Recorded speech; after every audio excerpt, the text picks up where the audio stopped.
여러분 안녕하십니까. 경제현장 오늘 시작합니다. 제롬 파월 미 연준 의장이 인플레이션을 빠른 시일 내에 잡겠다는 강력한 의지를 피력했죠. 금리 인상을 지속하겠다는 건데요. 그 과정에서 경기 침체 가능성도 있다고 말해서 주가는 약세를 면치 못했죠. 파월 의장의 경기 침체 발언 의미와 주가 바닥 논란 자세히 짚어봅니다. 유튜브 실시간 댓글 의견 주시면 토론에 반영합니다. 경제현장 오늘입니다.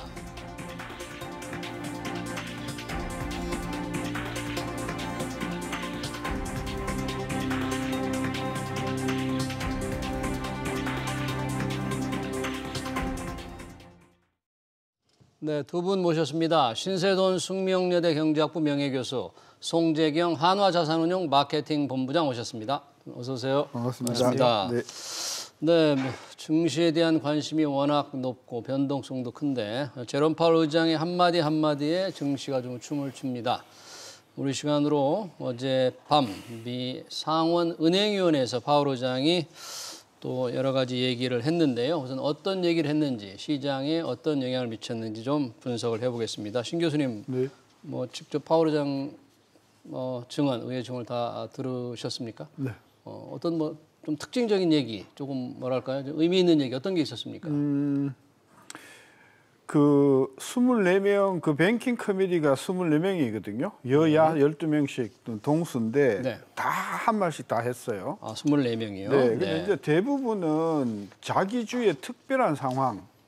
예를 들면 뭐 몬타나주 같은 경우에는 목축업 이야기하고 뭐 캔자스 같은 경우에는 밀 이야기하고 즉 연준의 금리를 올리는 게 우리 주의 주민들에게는 무슨 보탬이 되냐 뭐 이런 이야기들이 이제 주류를 이루어서 네. 좀 너무 디테일했다 이제 그런 느낌을 받았고요. 예.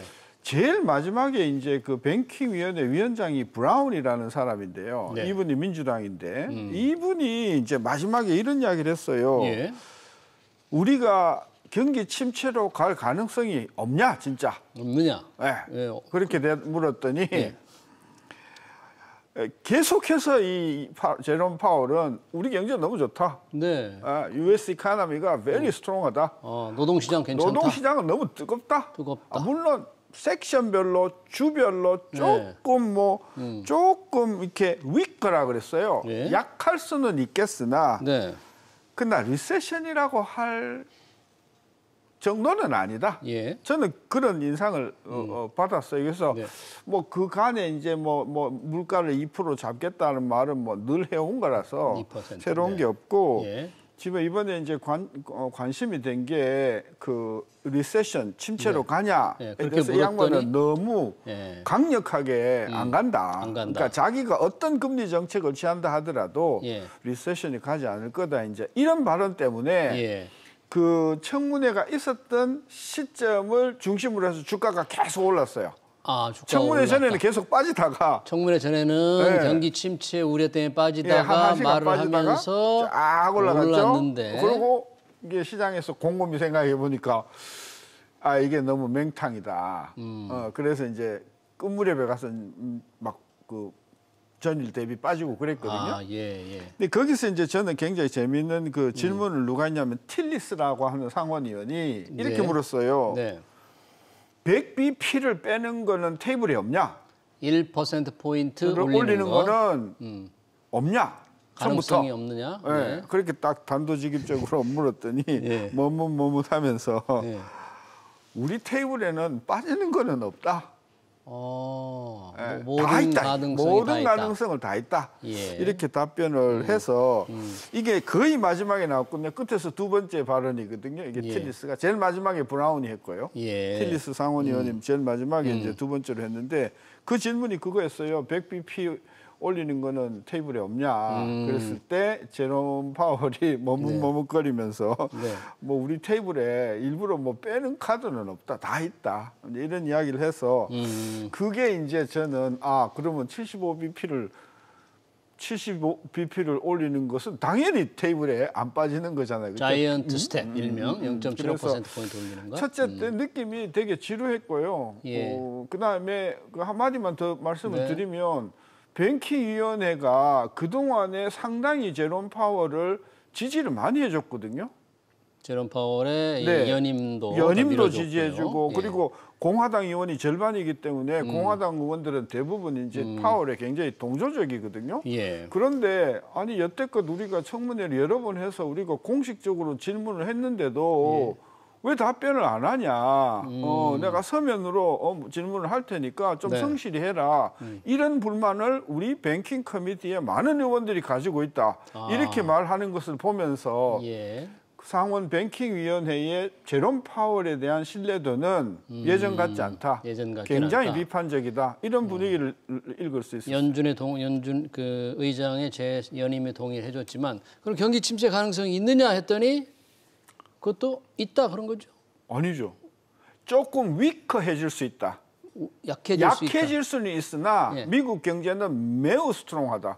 매우 스트롱하다. 한 이야기를 여러 번 했어요. 예, 한 서너 번 했어요. 저는 신문에 예. 경기 침체 가능성을 이야기했다. 네. 뭐 그런 이야기가 나오길래 네. 적어도 제가 이해를 한 그 분위기 2시간 45분 분위기에서는 경제 좋고 그래요? 노동시장 아주 뜨겁고 금리를 뭐 예를 들면 0.75까지 아니 그 말은 안 했지만 네, 뉘앙스가 0.75까지 올리더라도 미국 경제는 충분히 그걸 소화해낼 수 있다. 이런 식으로 전 느꼈기 때문에 전체적으로 미국 경제가 굉장히 강하고 금리를 올려도 잘 관리할 수 있다는 쪽으로 느꼈는데 그런데 언론들은 이 침체 가능성 있다 이 발언을 조금 주목했던 것 같은데 그건 어떻게 해석을 해야 되나요? 네, 일단 교수님께서 잘 정리를 해주셨고요. 근데 다만 이제 시장에서는 이제 원래 그 연준의 그 소위 그 시장과의 통화하는 그런 그 대화의 방식이 모호한 전략. 그러니까 확실한 것보다는 모호한 전략이 훨씬 더 낫다라는 것이 일반적으로 이제까지 이제 알려져 있는 방식들입니다. 그런데 원래 지난주 금요일 날 사실은 금요일 날 미국 시장이 한번 급하게 빠졌고 월요일도 빠졌었는데 그 이유가 뭐냐면 이 수요일 청문회를 앞서서 반년마다 한 번씩 발표하는 통화 정책과 관련된 그 연준의 보고서에는 상당히 단호하게 사실은 표현이 돼 있었거든요. 한 70페이지 되는 이제 그 자료에는 뭐라고 돼 있냐면 우리가 물가 안정을 찾기 위해서는 무조건적으로 이거는 무조건 해야 된다. 그러니까 영어로는 이제 unconditional이라는 단어를까지 써가면서 매우 공격적으로 썼고 사실 그것을 보면서 시장에서 금요일과 월요일 날 상당히 미리 이 수요일 청문회를 앞두고 강력하게 이제 그 걱정하면서 반응을 했던 거라고 볼 수 있고요. 거기서의 느낌은 설사 침체가 온다 하더라도 물가 잡는 게 먼저다. 소위 이제 연준의 두 가지 그 정책 목표, 최대 고용과 그 물가 안정이 있으면 물가 안정이 우선된다라는 느낌을 받았기 때문에 금요일과 월요일 날 미국 시장이 빠졌었고 이제 화요일 날 이제 일부 올라가고 말씀 주신 대로 수요일 날 청문회 기간 동안은 올랐다가 이제 거의 보합으로 마감이 됐는데 거기서는 사실은 그 언컨디션이라는 말을 지금 안 썼습니다. 조건 없는 긴축, 인플레를 잡기 위한 모든 걸 다 하겠다는 그런 그렇습니다. 그렇기 때문에 조금 이제 사실은 시장은 조금 헷갈려하는 것 같고요. 여전히 그런 측면에서. 근데 다만 지금 이제 좀 확신은 안 드는 거는 지금 이제 소위 말 파월 의장의 그러한 현재까지는 늘 어찌 보면 약간 중립적인 비둘기도 아니고 매도 아닌 약간 중립적인 느낌의 그런 코멘트들을 계속 던지고 있는 상황이기 때문에 미국 입장에서는 지금 투자자들이나 지금 시장에서 개인 순자산이 거의 2조 달러가 지금 사라진 상태거든요. 연초에 워낙 많이 빠져서 이런 것들을 일종의 좀 달래기 측면에서도 이제 그런 식의 그런 좀 중립적인 얘기들을 좀 한 거로 판단이 되고 어쨌거나 지금 큰 연준의 큰 기조적인 방향성은 서서히 그 무게 중심이 최대 고용이 잘 되고 있으니 이제는 물가 안정의 무게 중심을 간다라는 쪽으로 여전히 이제 시장에서는 해석할 가능성이 좀 높아지고 있다 이렇게 말씀을 드리겠습니다. 네, 그렇군요. 시장이 조금은 이제 헷갈려하고 조금 자신이 없는데 여튼 인플레 잡을 것을 강력히 파월 의장이 약속을 했고 또 신속히 움직이고 있다 이렇게 되면 이제 7월에 FOMC 열리잖아요.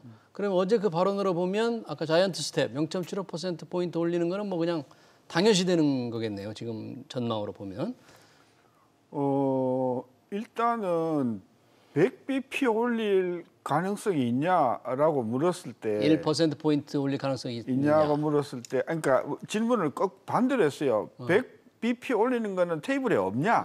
가능성 없느냐 그랬더니 우리 테이블에 가능성이 없는 건 없다. 이렇게 이야기를 했기 때문에 그렇다고 보면 행간을 해석해 보면 0.75도 충분히 테이블상에 있는 것이다. 이렇게 이제 이야기를 네. 할 수가 있겠는데 예. 어제 상원 의원들의 대부분의 그 부분들이 공통적으로 지적한 게 뭐였냐면요. 예. 이번에 물가가 디맨드 물가냐, 수요 물가냐, 공급 물가냐. 아, 공급 측면이냐, 수요가 늘어서 네. 생기느냐. 네. 네. 그러니까 지금 너가 금리 올리는 거는 수요밖에 관리를 못하는 거 아니냐. 공급 측면에서 물가가 오르는데 왜 금리를 올리느냐, 뭐 이런 추궁인가요? 그러죠. 그러니까 기준금리를 올리니까 네. 몬타나주에 목축업을 하는 분들이 빌린 돈의 이자 부담이 커지고 네. 그다음에 밀을 경작하는 분들이 이자 부담이 커지는데 도대체 당신이 그분들을 위해서 무슨 개런티를 줄 수 있냐 이런 이야기들이 많았기 때문에 그 압력으로 네. 사실 어제 그 상원들의 압력은 금리 올려봤자 물가 생활만 어려워지고 힘들어진다. 물가가 못 잡는 거 그렇죠. 아니냐. 공급 측면에서 문제이기 때문에 예. 그런 뜻을 담고 있었군요. 있죠. 그걸 우리가 한꺼풀 더 해석해 보면 예. 금리 올리는 것에 대한 정치권의 굉장한 반발을 파월이 느꼈을 것이고 예. 0.75 올리는 것을 예. 한 번 더 재고해봐야 되겠다 이런 분위기로 갈 가능성이 크죠. 근데 우리 지금 계속해서 자막이 나오지만 예. FOMC를 구성하는 사람이 두 부류예요. 예. 하나는 보드 멤버요, 6명. 이사회 멤버. 이사회 멤버. 예. 그리고 그 연준의 12개 연준 은행에서 행장이 5명이 들어오거든요. 네. 근데 이 행장들은 예. 대부분 현장의 뱅커들이에요.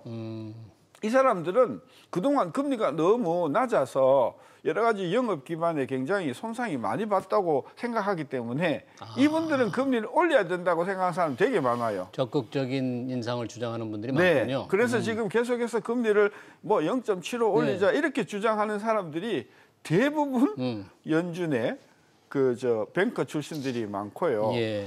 딱 한 분이 지난번에 0.75 올릴 때 0.5 올려야 됩니다. 소수 의견 낸 분이 있었죠. 그분이 네. 캔자스 네.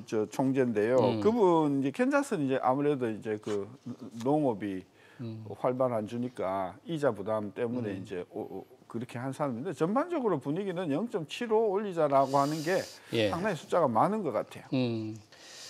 0.75%포인트 7월 인상을 이제 뭐 기정사실화 하면서 사실 월가에서는 그럼 그 이후에 다음 달에 0.75%포인트 올린다고 하고 한 달 건너 9월 회의에 또 얼마나 할 거냐. 여기에 또 벌써 관심을 갖고 있는 거죠? 네. 뭐 기본적으로 이제 사실은 미국의 시장에서 바라보는 연준의 기준금리의 최종 종착역 네. 그걸 가장 잘 빨리 알려주는 것이 적어도 시장의 기대는 2년물 미국 국채 2년물 명목금리의 추이가 이제 가장 잘 근접해서 먼저 선행해서 움직인다 보시면 될 것 같고요. 예. 2년물 금리가 대략 지금 미국에서 이제 3% 조금 넘는 3%요? 네, 3.02, 3.03. 이게 사실은 최근에 3.4까지도 올라갔었다가 예. 지금 최근에는 좀 밀려서 이제 3% 초반대까지 3.01, 3.1 뭐 이 정도까지 와 있는 상태인데 예. 대략 올해 연말까지 또 내지는 내년도의 이맘때까지 보면 일단은 올해 연말까지는 한 3%까지 가는 거. 네. 그 다음에는 이제 내년에는 이제 한 3.6%까지 가는 거. 3.6. 예, 네. 뭐 이렇게까지들을 예측을 하는데 사실은 문제는 그러니까 그거의 속도는 그러면 이제 0.75로 가서 뭐 0.5로 가고 이제 그러한 그 소위 조합들은 다양할 수 있을 것 같은데요. 근데 네. 여전히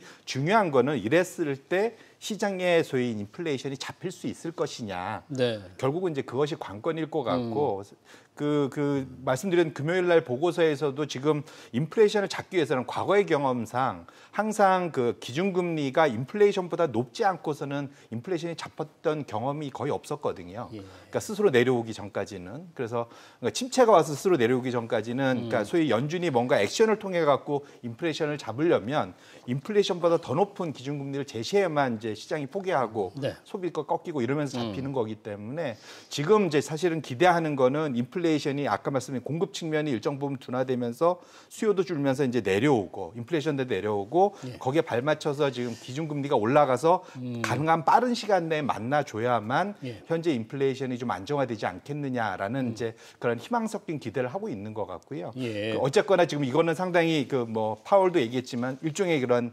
상당히 어려운 그러니까 그 소위 이제 이게 연착륙이라고 표현할 수 있겠죠. 이제 연착륙으로 가는 데는 매우 도전적이다 이렇게 표현을 했습니다. 그래서 상당히 좀 어려운 그러한 그 외줄타기 이런 게임을 하고 있는 거다 이렇게 봐야 될 것 같습니다. 뭐 파월 의장은 물가 상승률을 목표치 2%로 돌려놓겠다. 그런데 경기 후퇴는 일으키지 않을 것이다. 말은 이렇게 했는데 아까 말씀드린 이제 조금 신뢰도가 떨어지거나 시장에서 파월 의장의 신뢰도를 잃고 있기 때문에 파월 의장의 발언 이런 데에 대한 조금 걱정하는 분들이 두 가지 지적하고 싶은데요. 뭐 어제 저는 파월이 굉장히 저는 실수를 했다고 보는 게 뭐냐면 지금 의회에서 연준에게 부과한 맨데이트라고 그러죠. 의무는 물가 안정과 고용 완전 고정이잖아요. 근데 거기에서 말하는 물가가 뭐냐는 거예요. 원래 그 문서에는 헤드라인 물가예요.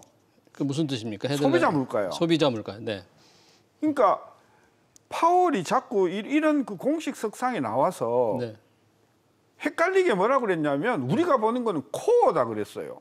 아, 근원 핵심 물가다. 네, 그거는 식료품하고 에너지 가격을 뺀 거거든요. 변동성이 큰 걸 빼고. 어제도 그 이야기를 했어요. 그게 지금 한 4점 뭔가 그러니까 이게 지금 헤드라인 소비자 물가보다는 좀 낮거든요.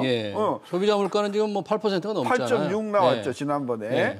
그래서 이게 상원 의원들은 아무래도 이제 그 선출직이니까 국민들이 지금 바로 아픔을 느끼는 건 휘발유 가격하고 식품 가격을 그게 문제라고 하는데 이 양반은 나와가지고 우리는 코어를 본다 이렇게 하니까 대번에 상원 의원이 도대체 그럼 당신이 물가 관리는 무슨 물가를 관리하냐 소비자 물가를 관리한 헤드라인을 하냐 아니면 당신이 늘 이야기하는 코어를 하냐 그런 이제 지적을 했는데 저는 그거는 매우 저는 그 파월이 국민을 이렇게 관심사를 이렇게 피해 나가는 저는 수법이었다. 저는 그렇게 느꼈어요. 앞으로 파월은 제발 물가 이야기할 때 좀 헤드라인만 가지고 이야기를 해라. 그걸 제가 지적하고 싶고 두 번째는 연말에 기준금리가 얼마가 될 거냐라고 하는 데 대해서 지금 이번에 16명의 그 FOMC에 참여하는 분들이 전망을 했잖아요. 점도표잖아요. 3.4가 제일 빈도가 많아요. 연말에.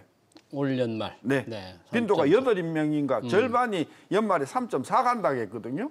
그럼 연말에 3.4 간다는 이야기는 지금 1.75니까 앞으로 4개월 동안에 최소한 7호를 더블로 올려야 가는 거 아니겠어요? 그러네요. 그러니까 7월에 0.75를 올리냐가 문제가 아니고 0.75를 올리더라도 최소한 한 번은 빅스텝으로 0.5 이상을 올려줘야만 그러니까 앞으로 최소한 0.5씩으로 연말까지 4번에 걸쳐서 1.7%포인트는 미국 금리가 올라가야 된다는 게 지금 FOMC 구성원의 전반적인 분위기다. 그러니 앞으로 그 미국 금리가 그렇게 올라갔을 때 우리가 지금 1.75 동률인데 그죠? 그러면 걔네들하고 보조를 맞추기만 해도 우리는 1.75 가까이 올려야 되는 거잖아요. 저는 이게 거의 한국의 분위기로서는 어렵다.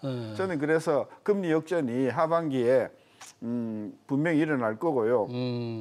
이번 7월이 정말 이창용 총재가 제일 고민일 거예요. 왜냐하면 걔네들이 먼저 올리고 내가 올리면 굉장히 난 속이 편한데. 우리가 먼저 금통위가 먼저 있죠? 우리가 먼저 있어요. 7월 달에. 14일인가 15일인가 있고 미국은 25일인가 있거든요. 그러니까 한국은행의 입장에서는 요거 저는 이번 7월에 역전이 일어날 수밖에 없는 상황이다. 왜냐하면 이창용 회장이 아무리 물가 해도 0.5를 올리기는 어렵거든요. 어렵다고요? 저는 안 올릴 것 같다는 저는 0.5는 못 올릴 것 같아요. 0.25%? 0.25 정도는 올릴 거라고 보고 뭐라고 할 거냐면 미국이 올리는 거 보고 하겠다 이래 나올 거기 때문에 근데 월말에 7월 말에 미국이 0.5나 0.75 빵 때려버리면 우리는 8월 내내 우리는 8월에 회의가 있거든요. 믿고 연준은 없죠. 그러니까 8월 내내 이제 이창용 총재는 요거 얼마 올려야 되냐 고민에 많이 빠질 것 같아요. 정확하게 예측을 했는지 조금만 기다리면 제가 다음 달에 확인을 한번 해볼 거고요. 0.5 하는 이창용 총재 고민스러울 텐데 만약에 0.25%포인트 베이비 스텝만 하면 한 금리차 역전되면 자꾸 외국인 자금 이탈을 우려하는 분들이 있잖아요. 실제 그렇게 좀 걱정하지 않아도 된다 이런 반론도 있던데 혹시 우리 센터장님 어떻게 본부장님 어떻게 보세요? 예, 일단 뭐 금리 차가 나면은 그걸로 인한 그 소위 이제 외환 자금의 이탈, 뭐 대표적으로 나타나는 게 일본이죠 지금 사실은. 그래서 금리를 너무 0.25로 잡다 보니까 지금 일본 같은 케이스는 사실은 그게 옌에서 옌 약세로 급격하게 가는 걸로 어찌 보면 터져 나오는 그런 현상을 보여주고 있는데 다만 이제 아까 우리 교수님께서도 이제 걱정을 해주셨지만 이것이 이제 금리차 역전이 단기간에 일어나는 걸 갖고 그걸 보고 이제 구조적으로 한국은 미국하고의 급격한 금리차가 벌어질 걸 예상하고 그래서 이제 한국의 그 외국인 자금들이 급격하게 빠져나가는 거 그건 조금 너무 섣부른 그렇지 않을까 싶고요. 이제 말씀 주신 대로 이 격차가 지속적으로 벌어지게 된다.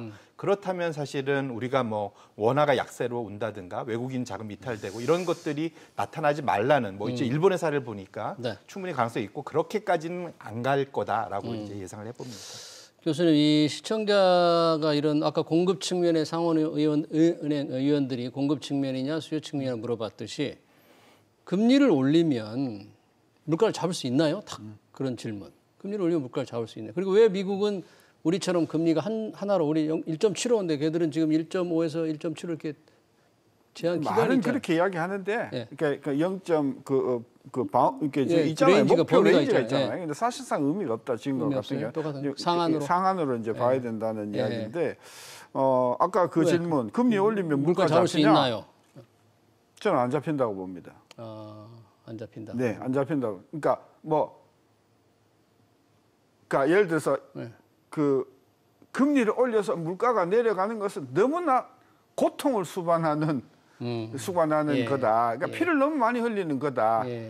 그래서 그 물가를 올리는 조금 효과적인 방법을 좀 생각해봐야 된다. 물가를 낮추는.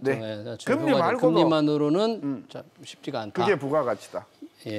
부가가치세를 지금 10%인데 2%포인트만 낮춰주면 부가세를 낮추면 네, 그러면 방법이다. 한 1%포인트 물가가 뚝 떨어지거든요. 독일이 2년 전에 그랬어요. 그랬습니까? 네. 지금 우리 부가세 10%니까 10%인데 2%만 포인트만 낮추자. 그러죠. 그래서 한시적으로 2%만 포인트만 낮추면 저는 물가 상승 압력이 1%포인트는 줄어든다. 근데 그 1%를 잡기 위해서 금리를 올려서 어프로치를 한다고 하면 접근한다고 하면 시간도 굉장히 오래 걸릴 뿐더러 엄청난 경기 침체와 실업을 수반할 수 있기 때문에 경기에 미치는 충격이 크니까. 네, 그래서 지금 일본에 지금 참여 선거가 있는데 지금 야당이 이구동성으로 지금 부가가치세 인하를 지금 슬로건으로 내걸고 있어요. 그래요. 네. 자기들은 물가도 높지도 않으면서 그렇군요. 일본은. 그렇죠. 네, 우리는 이제 물가가 높으니까 그러면 지금 재정 상태가 안 좋은데 부가세를 낮추자는 우리 신세동 교수님의 주장을 이 정부가 어떻게 생각할지 한번 좀 지켜봐야 되겠네요. 근데 아까 세수도 이게 늘 이제 기재부 쪽에서 들이대는 카드가 세수 아니냐 그거거든요. 근데 우리 기본 경제학에서 부가세를 낮춰가지고 가격이 낮아지면 판매 물량이 늘거든요. 판매 물량이 늘면 만약에 탄력성이 1이라 그러면 세수 중립적이에요. 그게 이제 유명한 80년대 초 래퍼 효과 아닌가요? 그래서 지금과 같이 특히 서민들이 부가가치 때문에 고통을 많이 겪는 차원에서는 이거를 저는 한번 전향적으로 한번 해보자. 그렇지. 금리 올리려고만 하지 말고 부가세를 낮추자. 신세동 교수님의 주장 상당히 의미 있게 들리는데요. 이 금리를 자꾸 올리니까 아까 경제적 충격이 있지만 가장 큰 충격은 지금 증시에 나타나고 있습니다. 그런데 궁금한 거는 우리 시장이에요. 왜냐하면 미국 시장은 반등하면 우리 시장은 거꾸로 떨어지고 미국 시장이 1% 떨어지면 우리 코스피는 2%나 떨어지고 배나 떨어지고 왜 이래 코스피 왜 이렇게 왕따입니까 이거?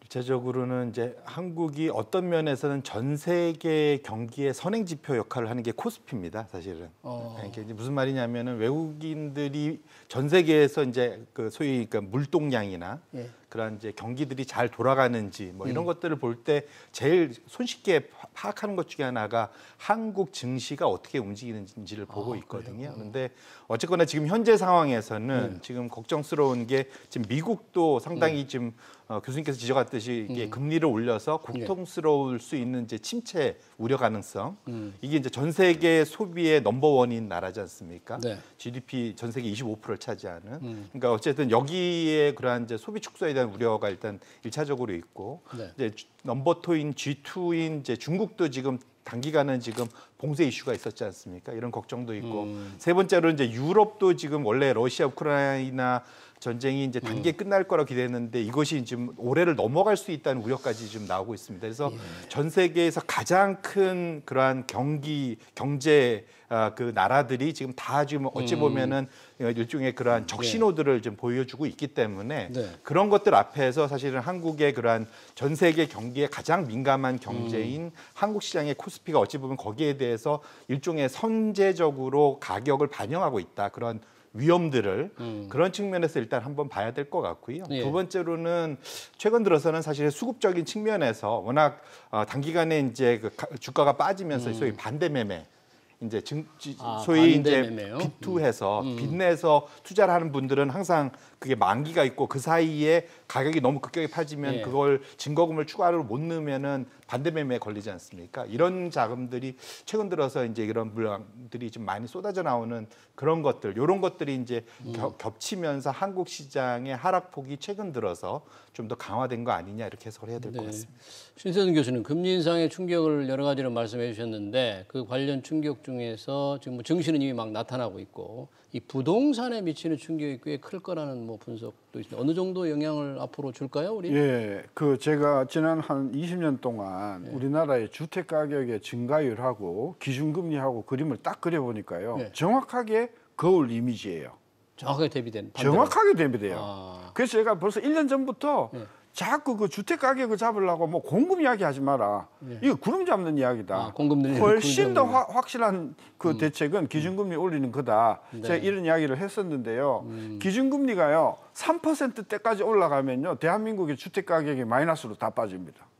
우리 한국은행의 기준금리가 3%까지 올라간다면 그러면 뭐 대출금리 거의 8, 9% 막 되는 거잖아요. 그렇죠. 그러니까 주택 가격은 앞으로 우리도 기준금리를 뭐 계속 올릴 거기 때문에 일단은 주택 가격은 확실하게 잡혔다. 잡힐 것이다 또. 근데 잡힐 것이고 올릴수록 더 떨어질 것이고 그렇다고 해서 뭐 그 강남의 일부 지역에 그 투기성 자금이 몰리는 거는 못 잡지만 적어도 전체적인 주택 가격 지수는 기준금리가 올라가면서 시중금리가 올라가면서 확실히 잡힐 거다. 그래서 한 6개월만 지나면 이제 주택 가격이 너무 내려갔다. 그런 이제 곡소리가 왜냐면 자산 가격들이 막 떨어지니까 또 돈 빌려서 돈 삽산 사람이 많잖아요. 그런 사람이 없다 하더라도 돈을 안 빌린 사람이라 하더라도 아니어도 15억 나가던 게 이게 12억이야 도대체 이 정부가 뭐 하는 거야 뭐 그래서 앞으로 아마 조금 지나면 가격 너무 떨어지는 걸 정부가 막아야 된다 이런 이야기가 나올 정도로 시중금리가 많이 올라갈 것 같아요. 그런 상황이 벌어질 수 있다. 글로벌하게 지금 부동산 뭐 붕괴 조짐이 보인다는 이런 리포트 같은 게 미국은 나오니까. 이미 이제 뭐 신규 주택 시장은 이미 이제 뭐 그 공급 물량이 많아갖고 이제 뭐 분양이 안 되는 그런 것들이 나타나죠. 그 전부 다 금리 때문에 그러죠. 이 충격을 오늘 좀 더 하나 더 증시로 돌리면 왜 본부장님 이 밸류에이션이라고 해가지고 주가 실적 대비 주가 수준이 이제 참 괜찮은 수준에 와 있다 이제 실적에 비해서 너무 떨어져 있으니까 이렇게 얘기하는 사람들이 있는 반면에 그걸로만 보면 아니다. 미래 더 이익이 적을 거니까 밸류에이션 더 떨어질 수 있다. 어느 쪽을 우리가 생각을 해봐야 돼요? 어떻게 봐야 돼요, 이거?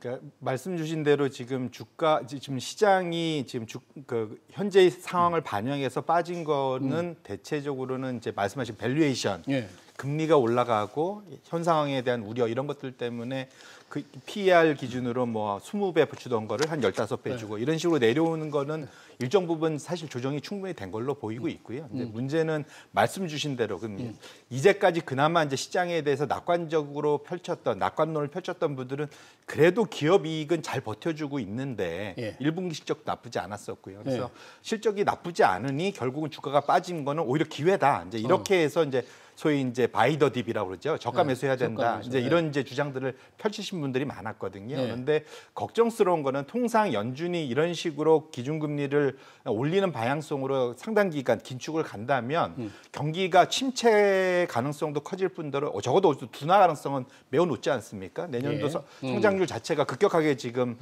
하향 조정되고 있는 사이. 그러면 결국은 기업의 이익도 거기에 따라서 같이 둔화될 수밖에 없는 상황입니다. 이렇게 놓고 보면 현재 지금 향후에 벌어들일 거라고 예상되는 이익의 레벨 자체가 점점점 좀 내려올 수밖에 없거든요. 그래서 앞으로 지금 우리가 이제 조심스럽게 봐야 될 거는 밸류에이션의 조정보다는 이제는 이익의 조정이 얼만큼 하락할 거냐를 봐야 되고 거기에 대한 위험은 여전히 좀 아직은 한 번 더 남아 있다 이렇게 보셔야 될 것 같습니다. 이익이 추가로 떨어질 우려가 있기 때문에 지금의 밸류에이션 가지고 섣불리 판단해서는 저가 매수 타임이라고 섣불리 판단해서는 안 된다 그런 얘기네요. 맞습니다. 네, 파월 의장의 청문회 내용과 우리 증시 영향 분석 토론 여기서 마치겠습니다. 지금까지 신세돈 숙명여대 경제학부 명예교수 그리고 송재경 한화자산운용 마케팅 본부장이었습니다. 두 분 고맙습니다.